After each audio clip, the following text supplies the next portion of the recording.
next person to need this. It's got some good karma for, I don't know, whatever it's worth. 808. Did it calculate everything? Oh, good. Oh, good.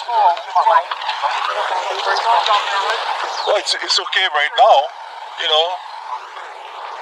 I've been on the south side, and that's the baddest side. What's that like right now?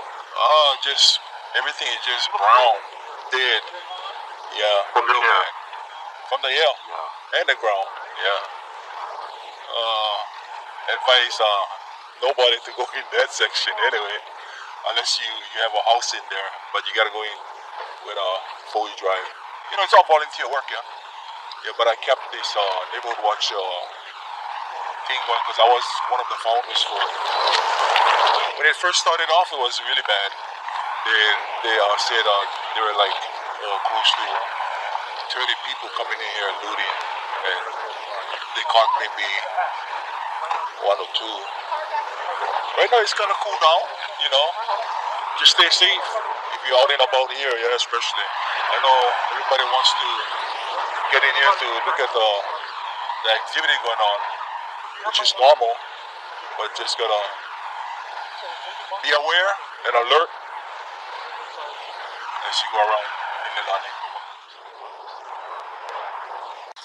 Communication 920, audit report number 2018-01, cash handling at County of Hawaii Mass Transit Agency from Legislative Auditor Bonnie S. Nims, dated April 30th, 2018, transmitting the above report in accordance with Hawaii County Charter Section 3-18D2. The purpose of the audit was to determine whether cash handling internal controls at Mass Transit are adequate and effective to ensure that revenue is properly controlled and deposits are timely and accurate. Thank you, Mr. Clerk. Please a motion to file communication 920. So move. It's been moved by Ms. Leilani, seconded by Mr. Richards. And council members, we have in the room, we have our auditor, Bonnie Nims, and her staff, Maxine Pacheco and Mr. Shibata. If you folks want to come up. Good morning. So I believe we're going to ask you to do a brief description of your report, and then I'm going to open it up for questions from the council members. If you can introduce yourself. Bonnie Nims, Legislative Auditor, and good morning. The audit of cash handling at Mass Transit was done in part because of our annual audit plan and also Resolution 218-17, which was passed last year in June. The audit, as the county clerk mentioned, is to look at the cash handling internal controls over bus fare and taxi coupons to determine if they are safeguarded and deposited timely and intact. So our audit took place during the fall and winter of 2017 and beginning of 2018, and it included interviewing staff, doing some transaction testing, walkthroughs of the process, and we found numerous internal control weaknesses. There was lack of safeguarding of assets, lack of monitoring, the internal control, the written policies and procedures, while they had been implemented, weren't complete. We also did testing and determined that cash was not being deposited timely, which the county policy is 2 days. Best practices recommends 24 hours, so it still wasn't even meeting the 2-day county requirement. While we were on site, we realized that there was a bunch of money in the safe that had not been deposited, so we did manage to do an unannounced cash count and counted nearly $30,000 in cash that had been there, some of it since July of 2017. Three of us spent 5 days counting all the money. We did ensure that it was deposited subsequently to our account, but it did bring forward a lot of the internal control weaknesses that there's currently, with the internal controls the way they are, there's no way to determine if all the money that was paid by the bus riders was actually receipted. We were able to determine that what was receipted was deposited, but we can't determine the completeness of that revenue. So, based on all the internal control weaknesses, we have 30 recommendations that we made to Mass Transit. In general, they agreed with the recommendations, and I know they've already taken many steps to implement them. Thank you very much. Council members. We went through an exercise last budget and saw some concerns in that department. And as the council initiated the resolution for this audit, it was concerning. But what I'm really happy about is everything is now on the table. We understand the internal controls, the weaknesses there, how to improve the process, and improve those cash handling measures. We have a mass transit plan coming forward. I actually just want to yield and hear what some of my other colleagues thought about this audit, because Ani, it was so comprehensive and detailed. I cannot thank you enough. And it really was my goal to use this as a tool to help the department. And so I'm going to yield. I read this report probably 5 times. I read it so fast the first time because there was just so much information there. But I just want to yield right now and hear what my other colleagues have to say about this audit and how we can use this as a tool to help the department going forward. So thank you. Thank you, Ms. Leilani. Mr. Richards. Thank you, Chair, and thanks, Ms. Nims, for bringing this forward. As Councilwoman Leloy stated, last year we had concerns about mass transit, which prompted and then coming forward. And I have to agree, I haven't read it 5 times, but I've read it a couple times. The volume of information here is excellent. Thank you so much. I hear that you said all the funds that were receipted were deposited. But as I read through, and again, I read it several times, there were pouches or envelopes, whatever, that either had trips but no money, or had money but no trip sheet in there, correct? And all of these are, how do you make sense of that? Because you have nothing to tie it to. So I can fully appreciate that, which is, again, highlights the concern the council had a year ago in dealing with mass transit. And we need mass transit without question, but we need a well-managed mass transit. And so with that, no point in conjecture on that stuff, but are there protocols in place that, I assume when you're bringing in cash, you're supposed to sign in? It's kind of like a till for a grocery store. You clock in, clock out. Are those procedures, were they in place, or are they in place now? They were not in place at the time of our audit. They are, at least Mass Transit asserts that they are in place now. We have not gone back out to confirm their assertion, and we will during a follow-up audit, but they have asserted that they have corrected those. And then what you just stated there, follow-up audit, is that a standard portion of auditing, or is this something that's going to ask for a bit more auditing? It depends. The answer is yes, it is pretty standard. We will not know until we get out there if additional auditing is necessary.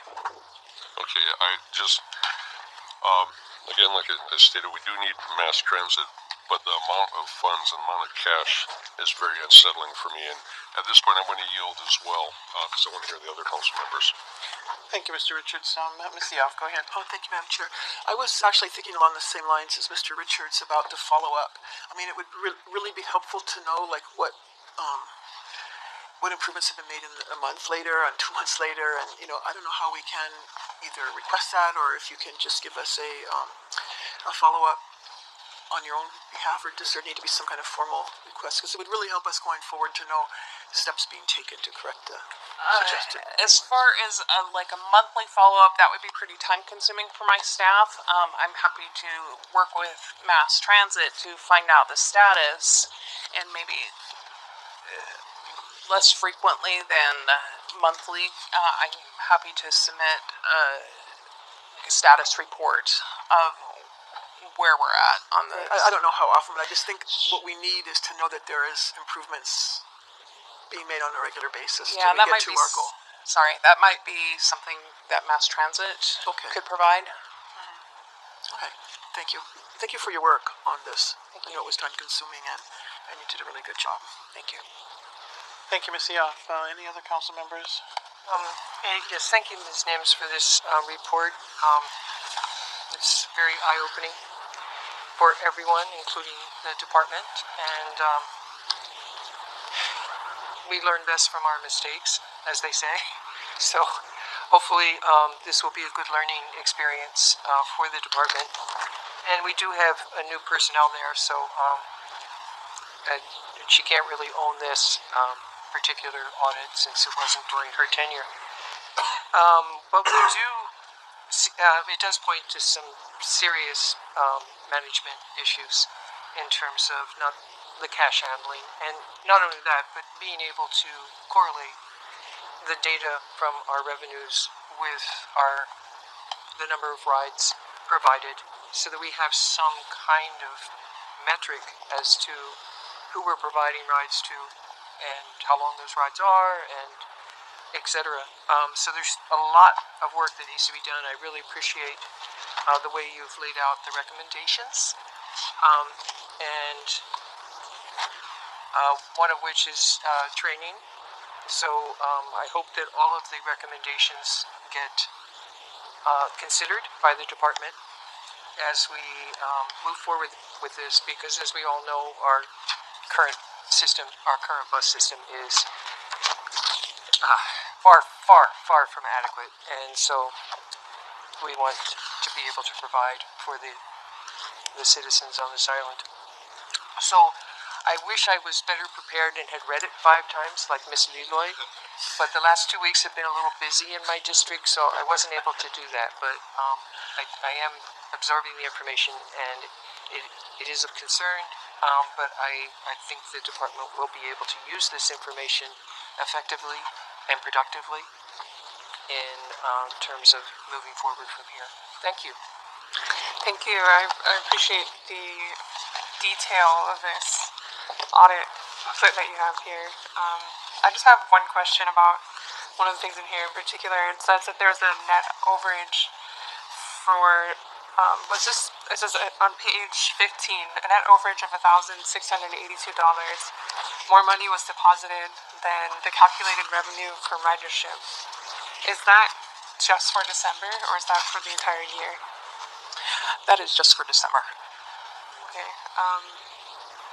And how often was there an overage? Every bus,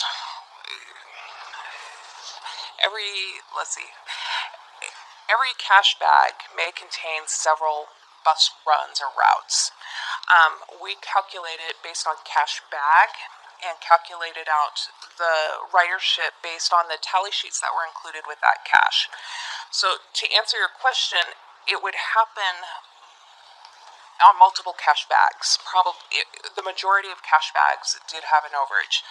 And a lot of people may say, well, great, it's an overage. Well, that's just as concerning to an auditor as an underage, because that means that the records aren't accurate. Right. Yeah, I get that. But that's all the questions I have for now. Thank you. Thank you, Ms. Ruggles. Mr. Chung, go ahead. Thank you, Bonnie and Maxine, for your good work.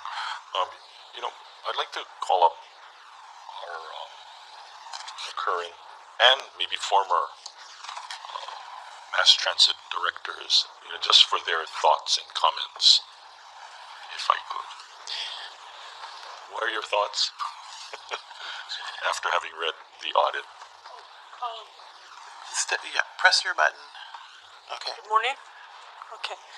Solerangis, Mass Transit Agency Administrator.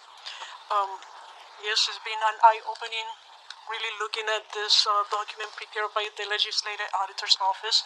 We certainly appreciate this opportunity to understand where the inefficiencies and the inadequate handling of the cash handlings have taken place. And we are very serious, and we are prioritizing this on a daily basis. This is one of the items that you will see if you go to the conference room. To one of the main items there, cash handling. There are various recommendations as well, over 30. And they are dealing basically with segregation of duties, the processes, the policies, and how to maintain the physical safeguard of our assets. So we have taken this into full account, make sure that the staff understand the policies, how it works, and to make sure that no matter really what, actually we are doing it. This, including myself, is a learning experience to maintain the number of people that is required, to have adequate QC process to make sure that we are taking full account of the monies that are being collected, to make sure with the contractor, as I say, you're a big part of this effort as well, because we need for you to come with the money every day, or develop a mechanism and have complete thrift sheets, because that's an issue as well. If you don't have complete thrift sheets, it would be very hard to maintain the level of accuracy with the money that is being collected, so you wouldn't be able really to understand. There will be discrepancies as mentioned by Ms. Nims. But this is a serious matter. We are taking it very seriously. This is a priority for the Mass Transit Agency. We understand how critical it is, because it's not only for internal control purposes, but as well for us to show how accountable we are for these public funds, that we have a mechanism in place, that we are fully accountable, of course, and that each one of the members in my agency is aware of how important it is for us to maintain accurate records. So, without this, the whole system collapses in a way. So, this is a main issue for us, and we are addressing it as recommended. And obviously, right now we are doing it within the extent of our resources. We have created plans in case something happened in the agency. There are certain comments there. Now we make sure, regardless, there is a schedule, so we always have 2 people to count the money regardless of what's taking place. That's one example. And then obviously, if at some point the resources are available to us, most of these issues will go away if we are able to have automated fare collection system. So the technology is there, is being used nationwide. It's not tremendously expensive. Hopefully we'll be able to do something in the next fiscal year to secure a system, probably from Federal Transit Administration, and work with our consultants on how we can combine this technology with the GPS, so we could provide additional services as well to our public, our riders. They will understand, it will be a streamlined process for them to pay, for us to maintain accurate records, and for them as well to get information about for trip planning purposes as well. You used the phrase or term, within the context of your resources, right? So let me ask both you and former Director Kai, are there any constraints that would prevent or hamper your ability to follow the recommendations of the auditor? You guys are right there on the ground level. I just would like to know what your perspectives are. Just briefly, from my experience, I can tell you that now, in order to meet the requirements, sometimes I'm there with my team getting the boxes, as well as counting the money during the weekend. So, that's we have gotten to that level, because if I don't have a commitment for overtime after the hours, we get buses that arrive after 5:30, we stay there. And we are able to go, I will have one of the mechanics or another member to come with me, so we can get the money, go to the, in the safe vault, and just secure the funds, log all the information. And the same thing, if I don't have enough, like on Friday, I didn't have enough staff members available, I will be counting the money with them as well, which teaches you about the process, and that is not really as simple as people may think. So it's a lengthy process. To meet our deadline as well for deposit, that is actually, it's not 2 days, it's 2 business days, just to clarify that point. So we try to keep consistent with all of recommendations that we have received in this document. So we'll go to that level just to maintain that we are responding, that we are trying the best we can to address these recommendations. Are systems currently in place to safeguard the integrity of your cash handling process right now? And if not, how long will it take? Well, right now, briefly, what I can tell you is that as the money comes in, it is taken from the buses, it's put in a safe place. There's always 2 people participating in this process, not just one like in the past. The money, well... But that system was in place for Yeah, but the counting of the money, so that's step number one. Once the money is taken from there to another, our counting cash handling room, you can probably call it. So that room is monitored. We have video surveillance there, so I can monitor the activities from another area and see what's taking place. There are always two individuals counting the money, two in the same room. If there is a need for them to assist with a bus that have come, they will leave the room and they will lock the room. So if money is there, is secure, and we have the video surveillance at the same time, and there's a limited access in terms of the keys because the entire facility was re-keyed, so it's limited as to, I am the only person with another county employee that have access to the locked room for the monies. So when they need access, they will have to call this third person to open. So it's not like they have they are counting the money and leaving the money in a safe area at the same time. And what about the depositing of the money? The depositing is taking place as required. Okay. So we'll make sure that when the person that comes to get the money from us, around 2:15, we need to be done with all the money that we have been counting during that day. So that's kind of like the way we are addressing that comment, that recommendation as well. Okay. Thank you. Tiffany, you got any comments? Yes, so I wanted to mention that, I take full responsibility at the time that this audit occurred, and thank you to Councilmember Leilani for making the recommendation of getting this audit done, because you never know what you're doing wrong until somebody points it out, and the document is very well written, very detailed, and I'm glad that, they just didn't do the audit and say, here, this is it.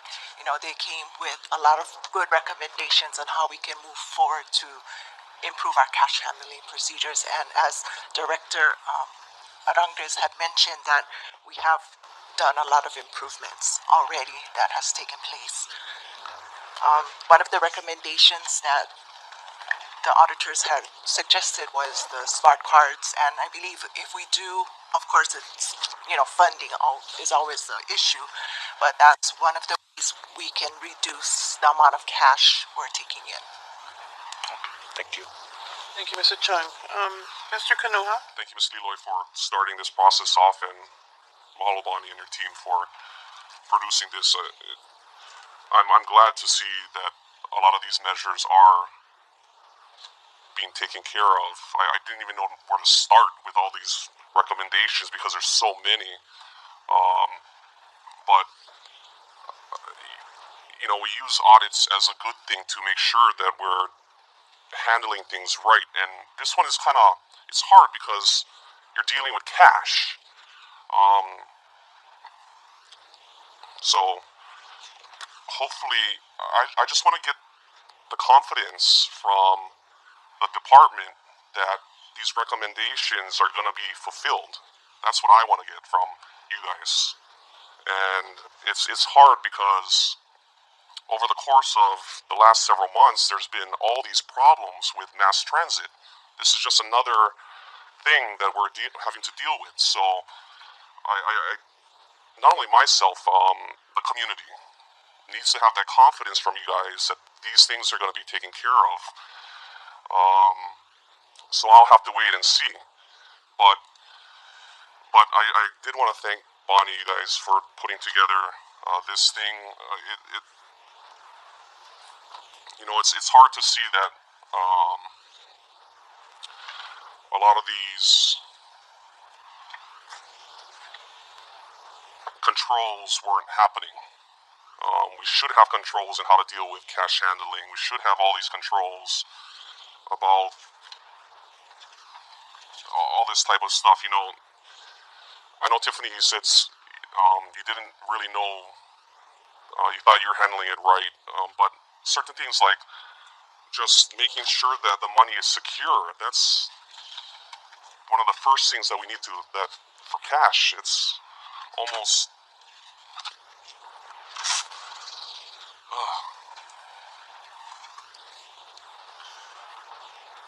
so I don't know, I'm just trying to make sure that we can get the confidence that this is everything's gonna be okay. when you're asking for money to help develop the mass transit system, and then we see, $30,000 being not put in, it's kind of hard, So, but this is a good thing. This audit is a good thing, and how to move forward. I just want to make sure that it's handled correctly, and the department really steps up and does it right. So that's all I'll say. Thank you. Hi, thanks. So when was the last time mass transit was audited? I don't believe our office has ever performed an audit on it. Okay. That concerns me because that's where we as government fail. So not necessarily, I know part of the burden, the percentage of degree of, if everybody wants to point fingers of fault, is our own as well. You look at any organization, medical facilities, any place with cash handling and income and expenses, everybody normally has an annual audit because that helps the company, organization, or even the CEO, executive director to make sure that things are flowing the way it should be. So I want to say that we're part of the problem. Because we need to put those kinds of practices in place where we have a high volume of cash coming in, that we should make it a priority to have an annual audit because that helps the department. It doesn't say, hey, the department, you guys are doing so wrong all this time and blah, blah, blah, blah, blah. We got to do right by the departments as a government, county government. So I feel we should have annual audits. I didn't see in here anywhere where we talk about staggering employee hours. And I know that takes a lot of time with working with unions because of what is set in the union contract, but it's not impossible. Because we did that at Hamakua Health Center as well. When we looked at some of where lost revenue was, we could adjust, and we worked with the union to amend the contracts, whatever it takes. But so thank you so much for doing the audit because it now starts to develop a better process. I'd like to see annual audits happen, especially where there's heavy volume of a lot of cash being handled in and out. I think I don't know what other department besides DMV but I know mass transit. But I would definitely, again, recommend that we put some type of system in place for those departments to help them better manage themselves because, I feel kind of bad for Tiffany Kai, who came into the position and just got slammed with all of this now. And God bless her for taking the bullet on this. But this is an ongoing for many years now, and this is, I think, we as government need to take responsibility for that as well. Thank you. The result of this audit is very disappointing. It's very discouraging. It's clear that our cash handling system is ineffective. But with that, we have these detailed, very good suggestions that the auditor's office gave us, and we need to do what we can to move forward. And so moving forward, the first recommendation is that we update our cash handling system with an electronic fare box to collect the fares and track the ridership. I was wondering, Administrator, if you could share with us what the cost of this would be and what the timeline is. We'll have to start the best way is like a pilot. To understand really how it will work for us, because it will be something that new to our riders. So they will have to get used to it in order to implement it system-wide. Now the cost, there are various companies, I have my research here, I thought people may ask about that, but there are various companies.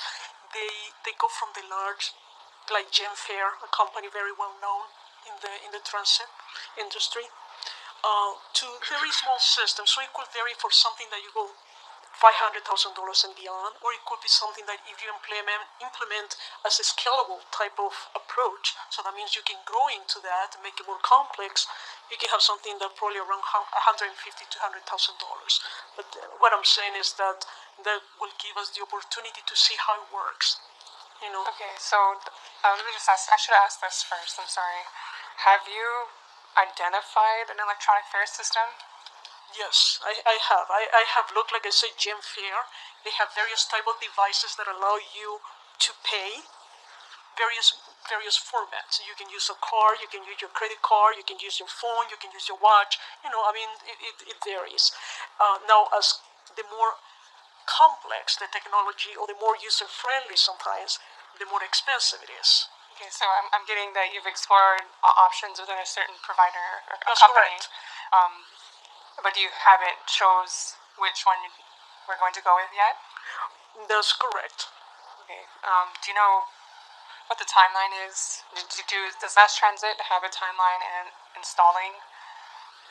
Well, there is in the mass transit, obviously, one of the many items there that identify this as a plus for us, of course, but we haven't really gone into the more detailed information as to the specific company cost and all that, because that takes, I can start that discussion to have more information if that's desired, but at this point it's been more about the technology and how it can be implemented to a system that is much smaller than the one that they are used to regularly, because we have just like 25 vehicles. We expect to have 55. How will that work in our environment? Because obviously, like Councilwoman Leilani is concerned about our return on investment, so we want to make sure that the benefits are something that deserve this type of thing. My question was whether or not there was actually is there a time that Mass Transit will have these electronic fare systems? Well, I cannot give you a concrete date, but I can tell you that this will be a priority for the next fiscal year to explore the opportunities, because I already discussed with the Federal Transit Administration about getting some funds used for that specific purpose. Okay. Well, it would be great to be updated on the progress of that with the systems. Sorry, Bonnie Nims. And just to clarify, that's a process that would have to go out for RFP. So. Okay. First of all, I want to tell Ms. Kai thank you. It takes a lot to own some shortcomings. I really appreciate that. There are 30 recommendations in this audit, and one thing I kind of want to try and get to using this with everybody in the room right here, right now, is something that Ms. Eoff touched upon, is how do we ensure that these recommendations are being met in a timely manner, which then touches upon something Mr. Kanuha just mentioned, which is gaining back the confidences in this department, and then touching upon what Ms. Poindexter talked about is we have a role in this too. Us as council members, we have a duty to ensure that the monies that we're providing to this agency is being spent in an efficient way. And so I'm just going to throw it out there, and maybe this is something that Ms. Ruggles can take on as the chair of the Public Works Committee and Mass Transit, is to begin interfacing with this agency and providing status reports through your committee to indicate to the council members that these recommendations are being met and show us that improvement. That's what the leadership should be doing, both at the agency level and at our committee level. I think it would go a long way for all of us as colleagues to understand what's going on and how we can best help and provide that guidance and provide that leadership.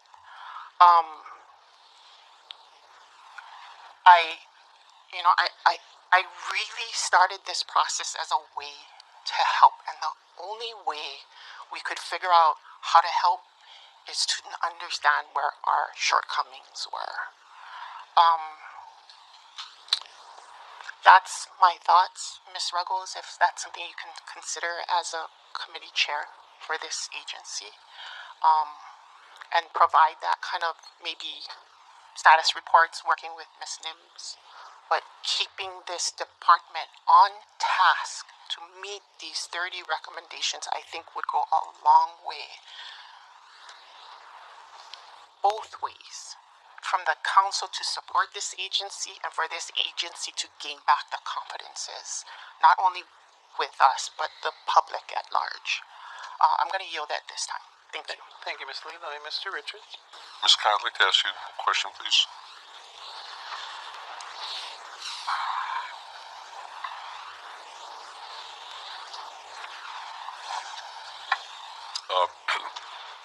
Thanks for coming up, and I do have to agree with Councilwoman Leilani accepting the responsibility.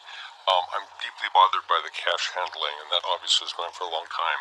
How long has that been handled that way? You've been at the agency for quite some time. Well, I've been with the agency for about a little over 20 years. And over the years, we have made improvements, but it hasn't been up to par as, until the audit had come out and we realized, all the ineffectiveness and how inadequate we were in the cash handling. Again, as I mentioned, as we moved forward, we did make some improvements prior to the audit coming out. What bothers me is the $30,000 sitting on the lunchroom table. That's obviously a glaring red flag, and that's been standard practice for years then, is that what I'm hearing? I wouldn't say that would be standard practice for years. We didn't have $30,000 sitting on the lunchroom table. We do have a safe that it was in.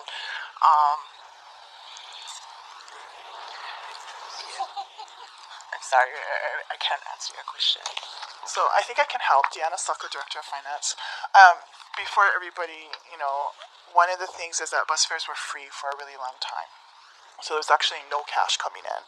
So, I don't want people to get that the whole 20 years Tiffany's worked for transit, that these errors have been happening. That's not correct. So since we started collecting fares again, it's voluminous. And only recently has this department been added staff. They had a very small staff. I think it was like 6 at one time or something like that. So it really was, we took the fares, they went to the bank counted it, and that's what we deposited. So they really have taken actions to try and improve this system, and they did, but we didn't give them enough staff to make sure that system worked, and that's a big part of it. So I just didn't want everybody to think it's been going on for 20 years. It hasn't. Okay, well, and thanks for that, Dan. I appreciate that clarification. And where I'm going with the questioning is, Councilman Kanuha raised it. We have a constituency, a community that doesn't trust, and for very valid reasons. And last year the request for mass transit was 4.7 million. This year it's 15.7, 15.1 or thereabouts. And last year I was against the additional $1 million for buses, because just adding buses doesn't fix the problem. And adding more money doesn't fix the problem. We have to have the structure in place, and that's what I'm concerned about. We have a budget challenge ahead of us right now, and trying to figure out the best way to handle that. Unless we have the confidence, we're not going to be able to get forward. And so that's where these questions are coming from. I'll yield at this point. Thank you, Mr. Ruggles. Anyone else? I'm talking about the vendors. I know we've been talking mostly about how do we fix the internal controls. Now, according to the report, I think Mass Transit works with about 23 vendors. Is that correct? So those are people that we hire to drive the buses? Or on page 18, taxi coupons, bus tickets, and passes that were sold, and there were 7 vendors that owed Mass Transit a total of $29,809 for tickets that were advanced by Mass Transit. And in this entire audit plan, I was just wondering what would be the department's plan to address the vendors situation. If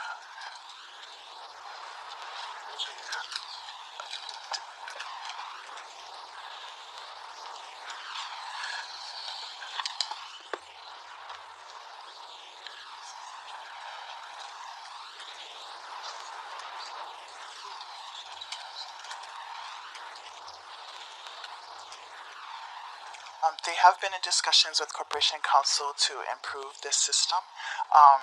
I'm not sure we're ready to share all of that quite yet, but they are working on ways to improve that area. That's kind of a separate area with selling the passes and the taxi coupons and what. Right. And some of it had to do with a contractual issue in the past. So. Right, I read that. Yeah. And I'm just wondering, moving forward, given all the input from the council members, I was just wondering whether that would be something that, whether we provide training for the vendors or, whatever you folks implement. I think because your department works with outside, vendors, what would be the plan for training in the new, and I hope there is an interaction between the vendors that we work with and because they deal with money also, right? Mm-hmm. So I just wanted to, that would be my only note. Yeah, and just question. to clarify, there's two separate sets. So one is the vendors that provide drivers, Right. and I believe they are working with those particular group, and this other group that also sells passes and whatnot is what they're working with Corporation Counsel to work out a better system. Right. Okay. Thank you very much. And I think other than that, I really want to thank Legislative Auditor Bonnie Nims and her staff, Lane and Max. You guys did an excellent job. This was done on a systematic basis. I don't think we'd be here today, or it would be this not bad, but concerning. So I want to thank everyone. Director, thank you for coming. And given that, council members, all those in favor of filing communication 920, please say aye. Aye. Any opposed? We have 9 ayes. Thank you very much. Take us up to the summit. Learning today that the crater within Halimau has grown in 3 weeks to some 14 acres up to more than 90 acres. Yes. That's obviously a drastic change. What, if anything, does it mean? Well, it has great meaning. The current Holy Mountain was formed by explosions in 1924. Previous to that, previous to the explosions, Holy Mountain was half the diameter that it is today. So, we are seeing 1924, many aspects of 1924 over again, and one of them is the winding of the actual vent down to whatever's down there. But we're also learning a great deal about how these explosions occur. We're getting more information as they continue. And one of the interesting findings is that they may be more related to gas than steam as we once thought. And our senior geologist, Don Swanson, is looking at all that data, and he is beginning to think that maybe the steam blast idea was not quite accurate, and then that's causing him to look back at 1924 when they had far less instrumentation and analytical capabilities, and thinking that maybe 1924 wasn't steam blast either, that it was the same mechanism, more like gas pressurization and expansion, explosion. But there are some instrumental measurements that contradict that. So as science goes on, we keep asking questions, but that's basically it. Okay, so down in the lower east rift zone, the main new activity overnight was the renewed eruption at vent number 8. A vigorous lava fountain developed and fed lava to a new flow that moved northward from the Fisher complex, and it crossed Polisi Road earlier this morning. By that time, the flow was about 1.5 miles long, and it was only advancing a few yards per hour. So the flow has slowed considerably overnight. Also, elsewhere on the Fisher complex, The erupting vents of the past few days were erupting lava flows to the south and into the ocean had stopped erupting during the past day. The ocean entries this morning consist of only a very little amount of lava draining from the lava channels into the sea. So those are essentially quiet this morning. We've not recorded any additional earthquake activity in the lower part of the east rift zone or detected any additional deformation or widening of the rift zone in that area, suggesting that no additional new magma is accumulating in the lower east rift zone. Back up at the summit of the volcano from the main vent in Haldi Mountain Crater, ash continued to erupt intermittently in the past day. There were a couple of stronger events this morning, right around 4:35 and also at 6:30, that generated some ash plumes up to about 10,000 feet and 12,000 feet respectively. Also, earthquakes are occurring at a higher rate at the summit area. These are small magnitude earthquakes, magnitude 2s and 3s. These are similar to some of the recent episodes of increased earthquake activity at the summit, last for a day or two, 3. And these events, we think, are associated with the adjustment within the volcano as the summit area subsides in response to more magma leaving the summit reservoir than is coming into it from below. I think with that I'll stop. All right, good morning. Today is day 18 of the park closure, and this has now exceeded the longest park closure to date, which was back in October of 2013 during a federal government shutdown. So this is an entirely different kind of shutdown. Again, it is a very unsafe place to be at the summit of Kilauea and its surrounding vicinity. We remind media that there is no media access to the park. We are the land manager, and if that should change, we'll let you know. But if it is not safe enough for park staff, for USGS staff, for our visitors, etc., it is not safe for media to be there either. I happened to be there Friday, right around noonish when the 4.0 struck. I was at the Jagger Museum overlook trying to get photography of law enforcement officers on a patrol, and it was somewhat terrifying to be there during that event. So really, guys, there is no media access, and again, if that changes, we will let you know. The Kahuku unit does remain open 5 days a week, Wednesday through Sunday, but it has been impacted negatively by ashfall and air quality, so keep that in mind if you are talking about Kahuku unit in your outreach. I would appreciate that. And I think that is it for my updates at this time. Meteorologist with NOAA's National Weather Service. Okay, good morning, everyone. The winds today are a little bit different than what we've seen for about the last week. We've been under typical trade wind flow with northeasterly winds. Well, that is changing today. The winds are swinging around to more of an easterly direction, and that's going to continue through Tuesday. And then once we get into Tuesday night and beyond, right through the next weekend, we'll get back into the typical trade wind flow with winds out of the northeast. Well, what that means here today through Tuesday is that we have the potential for the fog or haze from the Leilani Estates area to advance northwestward, and that could potentially bring bad air quality into the Pahoa region as well as Mountain View and areas even up to and around the Hilo area. Also, I wanted to mention that the winds above the surface are actually more out of the southeast through about the first 15,000 feet of the atmosphere.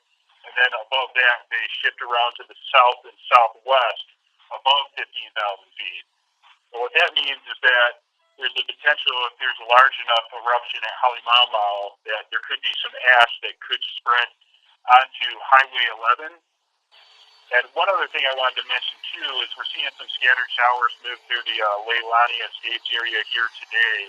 We're expecting more rainfall with heavier and more frequent showers to move in tonight and Tuesday, and that might act to reduce the emissions moving northwestward into the Hilo area as the water absorbs those emissions. That's all I have.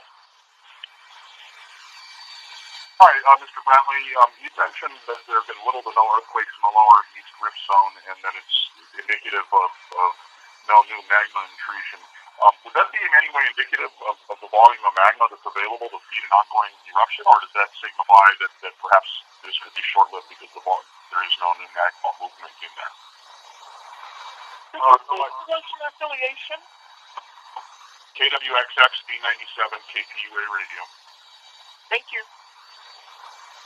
The lack of additional earthquake activity further down the rift and the absence of additional widening across the whole rift section down there simply means that magma is no longer accumulating there as a larger volume. But clearly, magma is still moving from the upper part of the rift zone into the lower East Rift Zone and erupting at the surface. So it just only points out that there's not an additional intrusion or an accumulation of magma to what's already been in place in early May. Okay, thank you. Hi there. I was wondering whose drone helped guide a resident trapped by lava out last night, and how was that UAS used? The lava flow that moved through Leilani Estates last evening was tracked by a team of pilots using drones from both the U.S. Geological Survey and the Interior Department's Office of Aviation Services. This team has been here for the past week or two to help track a variety of things, both at the summit and down in the lower East Rift Zone for the U.S. Geological Survey, but primarily for the Hawaii County Civil Defense Emergency Operations Center. Puna geothermal plant. Are there any more lava flows there, or have they ceased? Anyone who can answer that, please. It's my understanding that the flows that were encroaching upon PDV have slowed or stopped. For more specific information about PDV property, I suggest that you call the Hawaii County's Emergency Operations Center. Hey, this is Wendy Stovall. So today we are still seeing continued activity in both locations, on Rift Zone and at the summit. This is kind of more of the same that we've been seeing over the past few days. The eruptive activity in the lower East Rift Zone is continuing to migrate back to the west along the fissure line. There's an approximately 2-mile long line of activity of fountaining, low fountaining of lava, and then those fountains are feeding massive lava flows that are channelized going down to the coast. There's 2 primary channels that are going down from the locus of activity, and the easternmost channel has split into 2 down at the coast, so now there are 3 ocean entries at the coast. Lays is issuing off of those ocean entries, and hopefully we'll get a weather update to talk a little bit about that.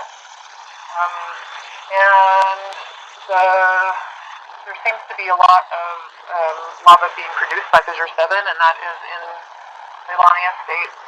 The flows themselves are moving a little bit to the north, but mostly to the south from that point. And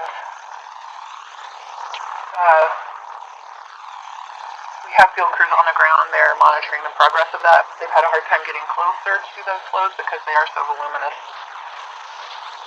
And then if we go up to the summit is pretty socked in today. It's very cloudy, and so we haven't had a whole lot of great visual observations of what's happening at the summit, but we do have some observations from cameras that are up on Mauna Kea. I'm trying to get the exact information about where these images are coming from, but we've seen a couple of plumes rise above the clouds from imagery coming from an observatory on Mauna Kea, and we We did see a plume go up to about 6,000 feet above sea level, 6 to 7,000 feet above sea level this morning, but it was just a minor explosion. And then yesterday afternoon, one went up to about 8,000 feet. And then yesterday at about 5 p.m., there was a magnitude 3.9 earthquake at the summit of Kilauea. That's the general update for today. Good morning, everyone. We continue to see the trade wind pattern as has been being briefed for the past couple of days. This trade wind pattern means generally winds are from the northeast and the lower levels. I do want to highlight that today's winds are expected to be the strongest that we've seen all week and that we should see in the coming days, with gusts up to between 20 and 25 miles per hour possible. I mentioned these stronger winds mainly because if there is an explosion or plume that occurs at the summit, as Wendy has just briefed, there's been a few, we could see the ash being carried a little farther downwind than we have seen in the past couple of days. However, because of this northeast wind, we are still going to continue to see the plume going to the southwest, pretty much from the summit down Highway 11 down to Pahola. I also want to note, though, too, with these gustier winds, the winds can also pick up any ash deposits that have recently fallen and can result in dusty conditions, possibly even reduced visibility. We haven't had that report yet, but it is a potential with the gustier winds. As such, the National Weather Service is continuing to issue a special weather statement in effect for the Cal District, accounting for these hazards pretty much until further notice. One thing of note, Wendy was talking about the different plume heights. From a sounding that the Weather Service did earlier today, for your information, it would take a plume height of around 15,000 feet above ground level to have any ash interaction with any of a westerly flow, which would be taking it more towards the Gila direction. So again, it would have to get to around 15,000 feet. Most of the plumes and explosions we've seen in the past couple of days have been between the 5,000 to 8,000 feet above ground level, which is why we are seeing the ash mainly on the northeast trade winds heading down to the southwest from the summit along Highway 11. And then turning our attention to the areas around the fissures, that northeast flow is impacting down there as well. During the day, around the fissures, we do get the winds turning a little bit more to the west during the overnight hours, but they do weaken during the overnight, so we don't see too much of a turn in direction necessarily of any of the fog. Primarily, so as long as the sulfide dioxide is being emitted from the fissures, we do expect the development of the fog in the vicinity of the fissures and that northeast flow carrying them to the south and the west. And that looks to be ongoing for the time being. Also mentioned about delays. With this flow, any of the delays that does form as the lava is entering the ocean should keep the threat immediate around where that laze is forming at the coastline or taking it out a little into the ocean. And one last thing I wanted to touch on, because Wendy did mention about the earthquake. The Pacific Tsunami Warning Center is monitoring every earthquake activity. No tsunami threats at this time by any means, but just to make you aware that we are continuing to monitor every single earthquake that does occur, and products will be issued as needed.